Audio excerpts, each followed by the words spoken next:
Selamat siang kok, saya Siang. Steven dan Halim dari Binus Bandung. Hari ini kami mau interview Koko soal bisnis Koko, yaitu warung Koflok. Ya. Boleh perkenalan dulu sedikit? Ya, terima kasih Steven Halim untuk waktunya ya. Pertama, perkenalkan saya dengan Senjaya. Saya di sini selaku wakil direktur dari CV Sinofood Indonesia, yang dimana CV Sinofood adalah mother company dari warung Koflok itu sendiri. Oke, kalau gitu saya langsung ke pertanyaannya. Yang pertama, apakah passion dan motivasi yang Anda miliki untuk membangun bisnis Anda? Banyak hal ya dari passion itu.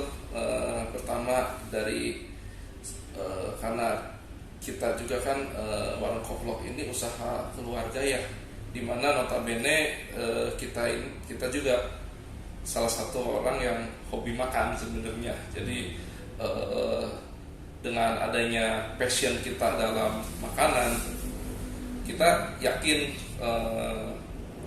bahwa kita juga dapat men-sharingkan passion kami untuk market di luar. Yang kedua, bagaimana Anda melihat peluang dan bisnis dan ide bisnis ini? Yang pertama, untuk peluang itu sendiri, kalau bicara mengenai dari lokasi ya, kita di sini lokasi memang di daerah Central Business District, salah satu di Bandung CBD-nya. Kita juga mengapa kita buka restoran seperti ini, karena kita ingin mencari keunikan di sini. Kita mau mencoba untuk bahwa di daerah ini terdapat restoran Suki and Grill. Dan kenapa kita pilih Suki and Grill? Karena sebenarnya Suki and Grill di luar sana, di market itu banyak sekali ya yang udah buka. Cuman banyak dari mereka itu yang gemar untuk makan dengan gaya Suki and Grill itu. Jadi peluang kami selain dari tempat, kita juga ambil dari demand dari para market di luar. Oke. Kemudian, apakah tipe bisnis Anda, apakah sebagai distributor atau langsung dari produsen ke customer? Kalau tipe bisnis mungkin bisa saya sebut B2B ya. Kita selain B2B juga kita bisa mengarahkan customer untuk datang ke tempat. Jadi sebenarnya kalau misalkan bicara tipe bisnis, untuk warung Koflok sendiri ini, karena dia kan di bawah naungan CV Sinofood Indonesia ya.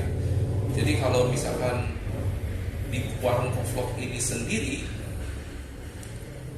itu sistemnya kita terima customer. Tapi di warung Koflok juga kita ada supplier daging, karena ya itu B2B-nya itu tadi.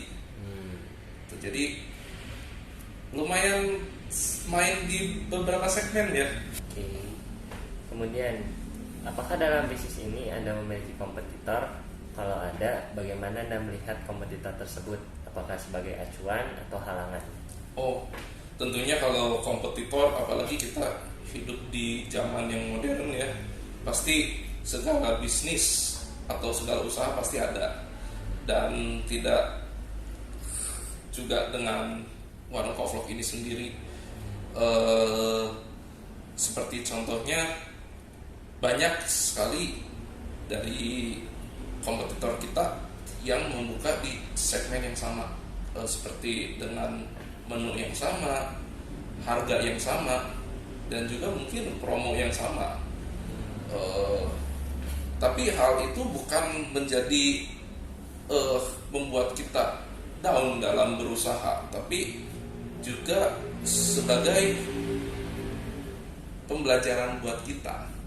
Karena kalau kita ketahui itu, semakin banyak kompetitor pasti kualitas akan semakin bagus.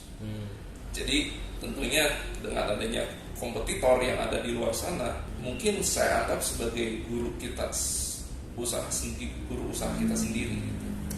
Oke. Kemudian, kalau boleh tahu, paten apa aja sih yang ada? yang dimiliki oleh warung Kovlog? Kita memang ada rencana ke arah situ sih, karena kita selain kita bisnis seperti ini, kita rencana juga untuk menjual franchise.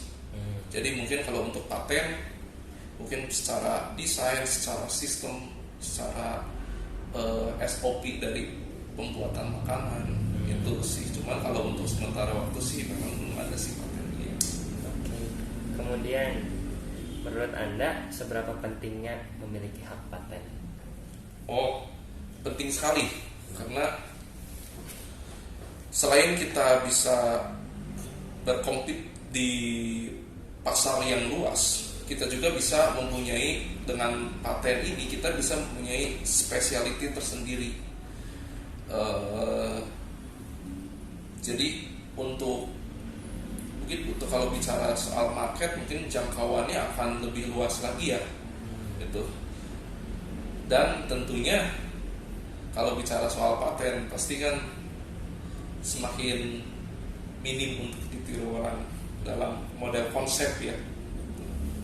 Jadi penting sekali, apalagi kalau kita bicara soal franchise, karena udah ada dasar-dasar hukumnya juga ya dalam pembuatan franchise. Jadi pastinya diperlukan patenisasi. Kemudian yang terakhir, bagaimana Anda melihat bisnis Anda ke depannya? Kalau melihat bisnis ya, saya sendiri sih dan seluruh tim pasti selalu melihat ke depan ya. Cuman kalau bicara seperti apanya,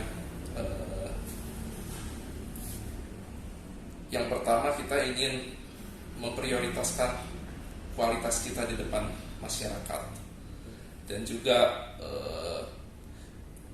customer satisfactory is number one priority menurut kita itu. Jadi sebagaimanapun kita ke depannya ini, kita mempunyai visi misi, yakni untuk memuaskan pelanggan. Jadi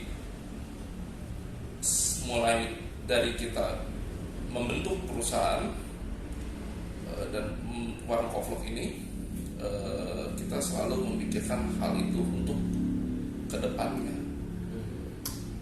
Oke, sekian pertanyaannya. Terima kasih kok. Terima kasih atas waktunya, Steve. Ya, maka mau nanya nih sebentar Kak. Kakak kan udah pernah makan di sini mungkin ya. Menurut Kakak gimana sih rasa dari makanan yang ada di restoran ini gitu? Saya sendiri sih udah coba beberapa menu dari sini dan semuanya saya rasa itu enak sih. Nah, dari segi harga juga menurut saya cocok dengan kualitas si makanannya itu sendiri. Nah, suasana kafe ini juga menurut saya bagus sih.